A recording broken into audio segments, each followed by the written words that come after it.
Sige ito. Sa kayo. Ang kasiyahan, tunay na nakahalan ay mararamdaman, lalo na po nasasayawan. Hawin ba ko ay naghihintay para isayaw mo.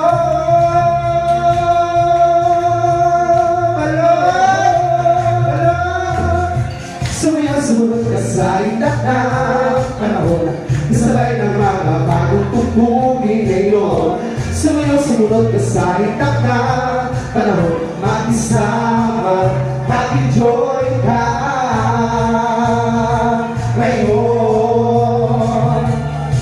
Ang ganda ng mga ladies na bigay ko. Yes! Panahon natin ay nag-iiba, kaya sundin mo, may sasayang pag-girdes ko ang kaganda mo. Nakiligin, hawit mo. Ang nanay mo ay